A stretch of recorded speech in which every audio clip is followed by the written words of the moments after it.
Good evening and welcome to our daily devotional reading.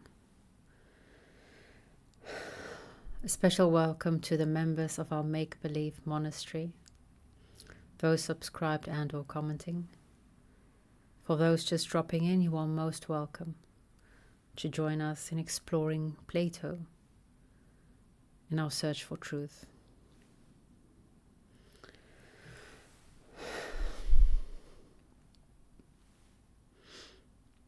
Before we begin, let's take a moment just to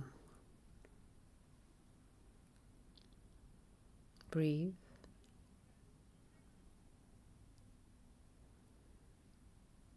Let the day fall away from us.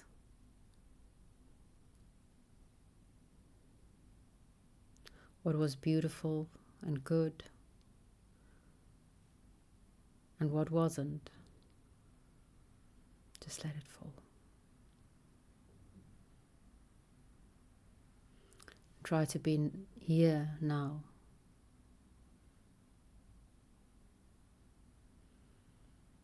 With your breath, your heartbeat, and nothing more.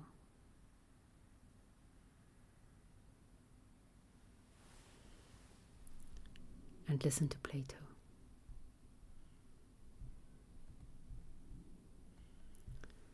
Socrates, then attend, and I will try to finish the story. Oh, music. My love was like a storybook story. The purport is that all these things are in motion, as I was saying, and that this motion is of two kinds. A slower and a quicker. And the slower elements have their motions in the same place and with reference to things near them, and so they beget. But what is begotten is swifter, for it is carried to and fro and moves from place to place. Apply this to the sense. When the eye and the appropriate object meet together and give birth to whiteness and the sensation conjugal with it, which could not have been given by either of them going elsewhere. Then with the sight, while the sight is flowing from the eye, whiteness proceeds from the object, which combines in producing the color. And so the eye is fulfilled with sight and really sees and becomes not sight, but a seeing eye. And the object which combined to form the color is fulfilled with whiteness and becomes not whiteness, but a white thing, whether wood or stone and whatever the object may be, which happens to be colored white. And this is true of all sensible objects, warm, hard, and the like, which are similarly to be regarded, as I was saying before, not as having any absolute existence, but as being all of them, of whatever kind, generated by motion in their intercourse with one another. For the agent and patient, as existing in separation, no trustworthy conception, as they say, can be formed.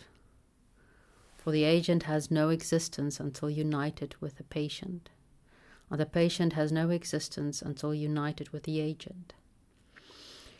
And that which by uniting with something becomes an agent, by meeting with some other thing is converted into a patient. And from all these considerations, as I said at first, there arises a general reflection that there is no one self-existent thing, but everything is becoming and in relation, and being must be altogether abolished, although from habit and ignorance we are compelled even in this discussion to retain the use of the term. But great philosophers tell us that we are not to allow either the word something, or belonging to something, or to me, or this, or that, or any other detaining name to be used in the language of nature. All things are being created and destroyed, coming into being and passing into new forms, nor can any name fix or detain them. He who attempts to fix them is easily refuted, and this should be the way of speaking, not only of particulars, but of aggregates, such as aggregates as are expressed in the word man, or stone, or any name of an animal or a class. O Theaetetus, are not these speculations sweet as honey? And do you not like the taste of them in the mouth?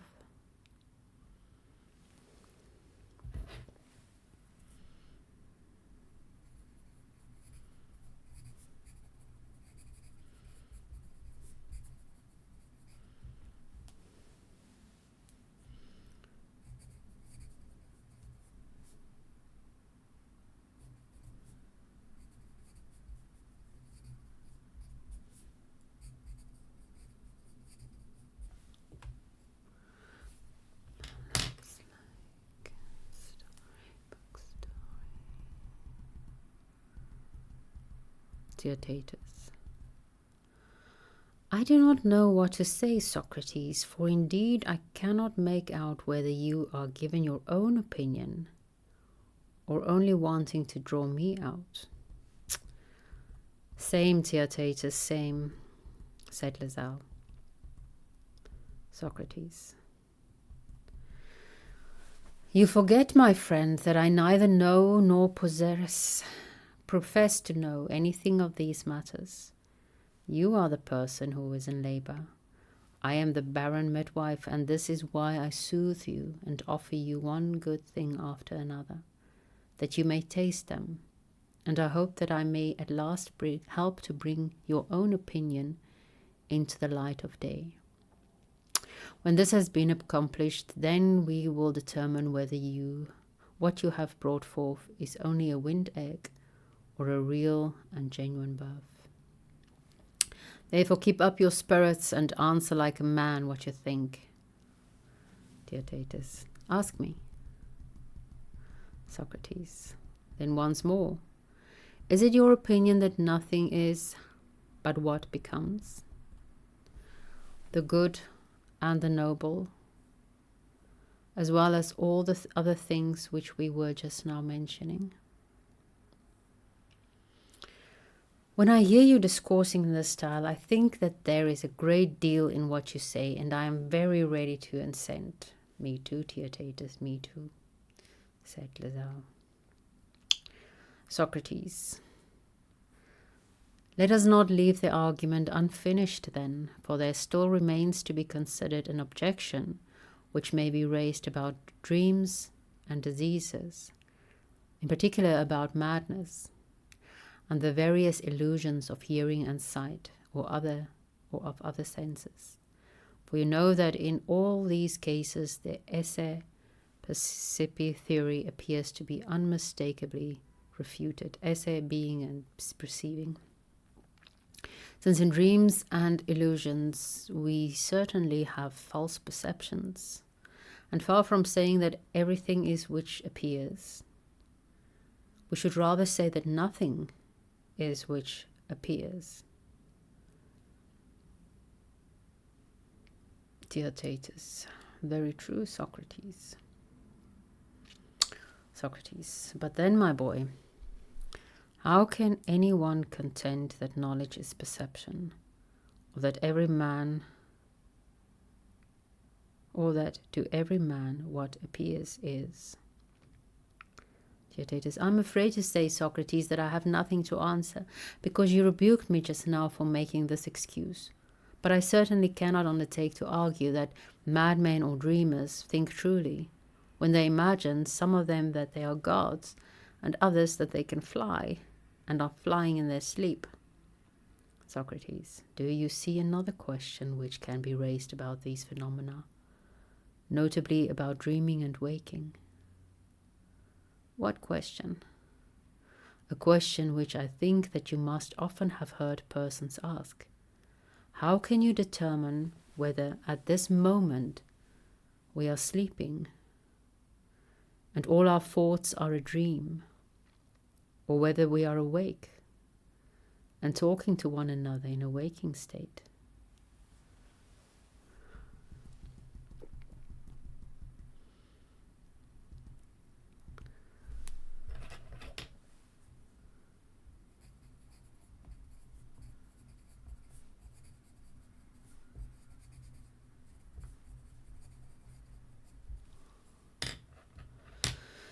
Theaetetus, indeed, Socrates, I do not know how to prove the one any more than the other, for in both cases the facts precisely correspond, and there is no difficulty in supposing that during all this discussion we have been talking to one another in a dream, and when in a dream we seem to be narrating dreams.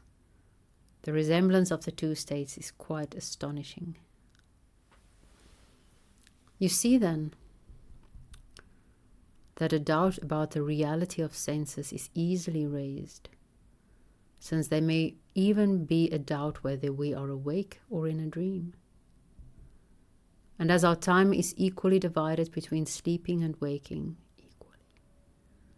in either sphere or of existence, the soul contends that the thoughts which are present to our minds at the time are true, and during one half of our lives we affirm the truth of the other, of the one, and during the other half of the other, and are equally confident of both. How much does this guy sleep? Theaetetus, most true.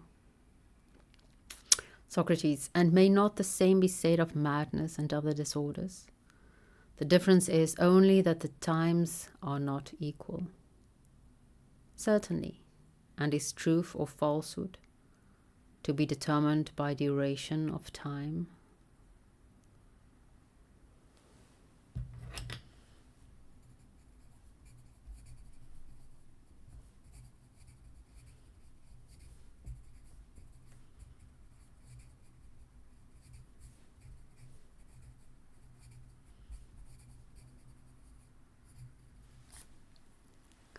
Theaetetus, that would be in many ways ridiculous.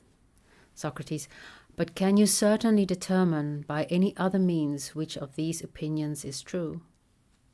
Theaetetus, I do not think that I can. Socrates, listen then to a statement of the other side of the argument, which is made by the champions of appearance. They would say, as I imagine, can that which is wholly other than something have the same quality as that from which it differs? And observe, Theaetetus, that the word other means not partially, but wholly other. Theaetetus, certainly, putting the question as you do, that which is wholly other cannot either potentially or in any way be the same. Socrates, and must therefore be admitted to be unlike. Theaetetus, true. If then anything happens to become like or unlike itself or another, when it becomes like, we call it same, when unlike, other? Certainly. Were we not saying that there are agents many and infinite, and patients many and infinite? Yes. And also that different combinations will produce results which are not the same, but different? Certainly. Let us take you and me, or anything as an example. There is Socrates in health, and Socrates sick. Are they like or unlike? You mean to compare Socrates in health as a whole and Socrates in sickness as a whole? Exactly, that is my meaning. I answer, they are unlike, and if unlike, they are other, certainly. And would you not say the same of Socrates sleeping and waking, or in any of the states which we were mentioning? I should. All agents have a different patient in Socrates, accordingly as he is well or ill. Of course.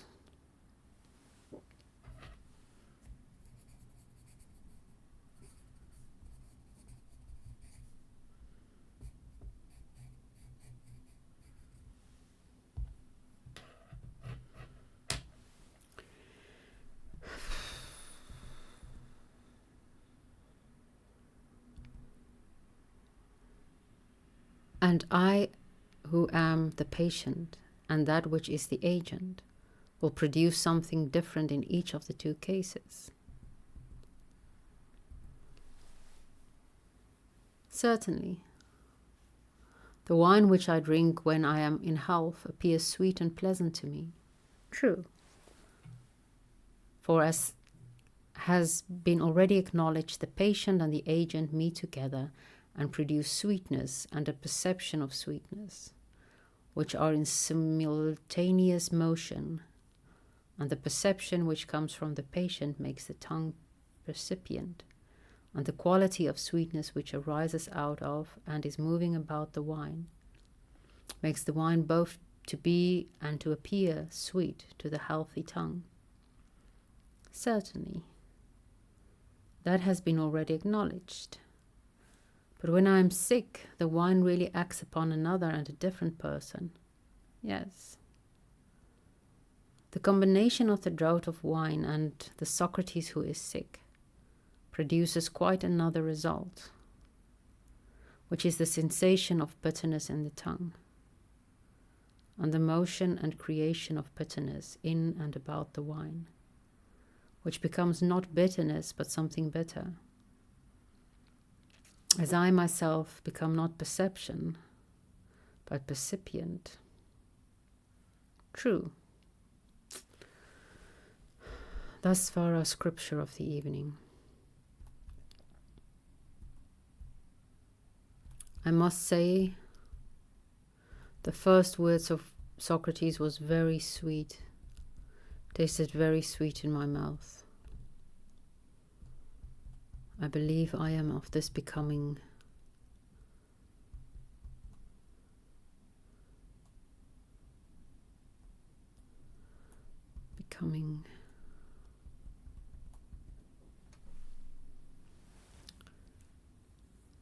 team. I don't know how to.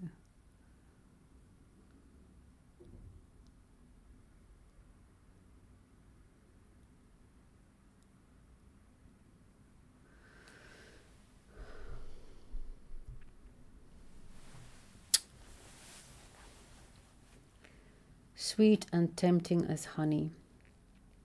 There's a potential bite in that the sophists, although these are more the theories of the natural philosophers, the pre-Socratics, I think, but the sophists probably sold them,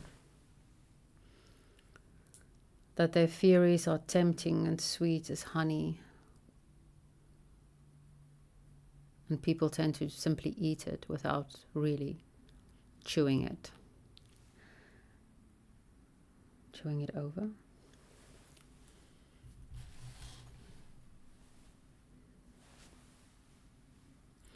This idea, at least, so I'm thinking Plato somehow, if I think of what people say of Plato, I'm still to see it myself. Plato will somehow incorporate this and then being, although he says here we should not speak of being, we should only speak of becoming. Because I do see some of my Socrates, of John's theories in here. He often speaks of how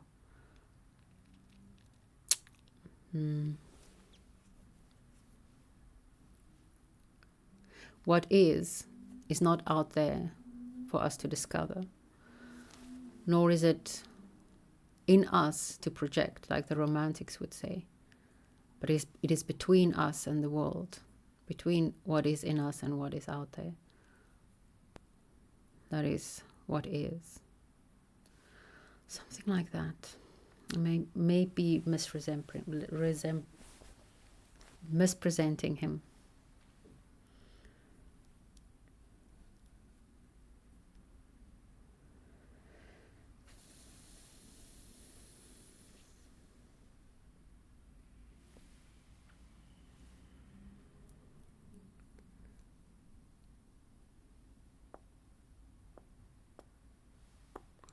The idea of the dreaming state and the waking state. Well, in one way I'm thinking life is but a dream within a dream.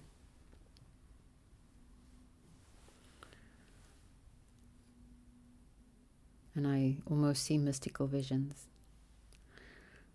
On the other hand, a conversation that Alex had with, I do not know these people's names, was a bearded guy, and I think he's a YouTuber. It might be the coach guy, because I just remember a lot of people asking for that. Amongst others, they asked the question of, would you still love me if I was a worm? And the question of, when do you stop being yourself? So that came to mind, that whole conversation.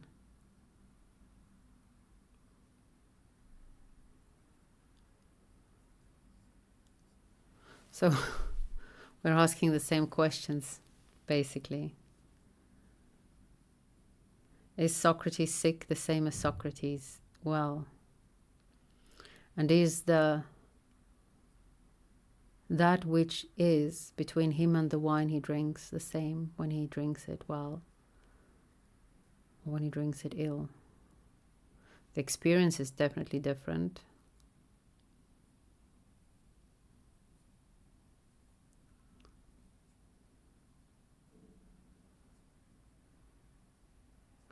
When does the same turn into the other?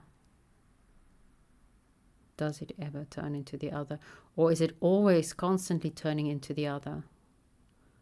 And we only notice it when the other is so radically different.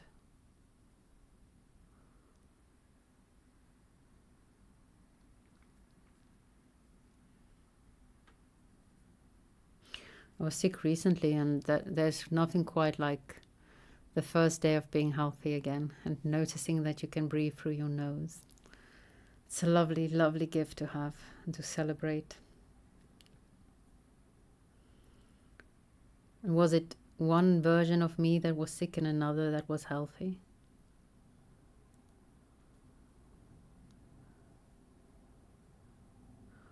Or can no one ever step into the same river twice? Because they are not the same, just as much as the river is not the same.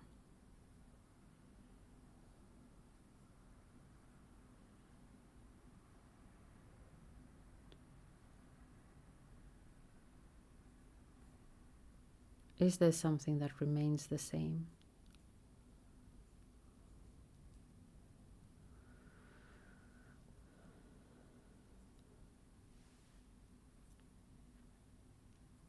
More importantly, why does it matter?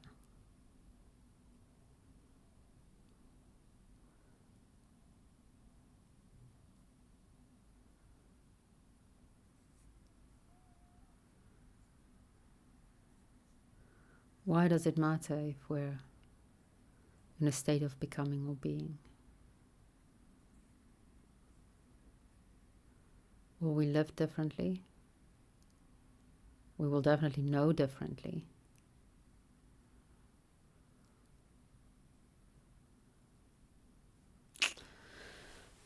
Folly mentioned another book which I desperately want, but I am not going to buy that book because I'm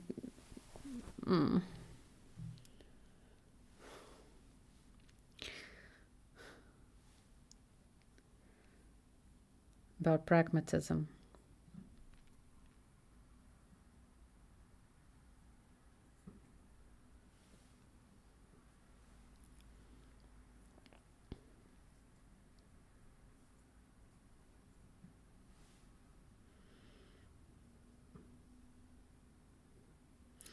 I must say this passage was very sweet in my mouth, especially the parts where Socrates was maybe playfully quoting the others, or Plato was playing with the ideas of his time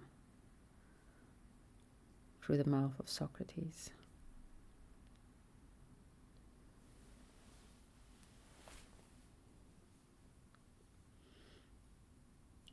Theaetetus was a very lucky boy.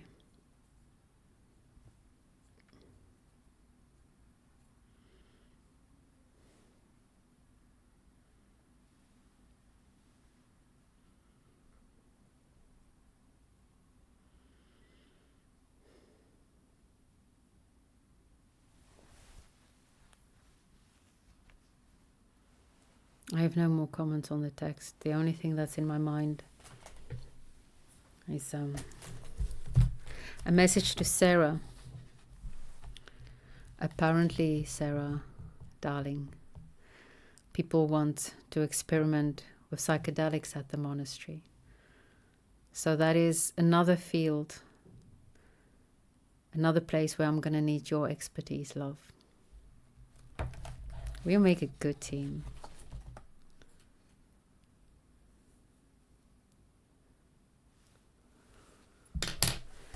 I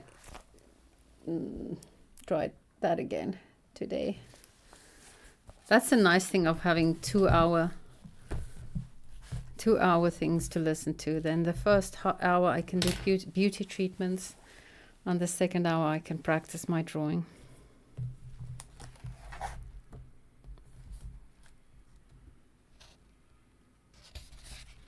I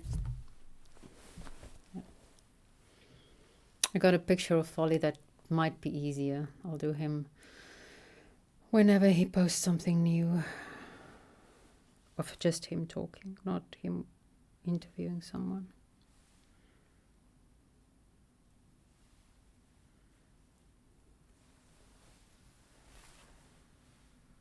We'll see what happens.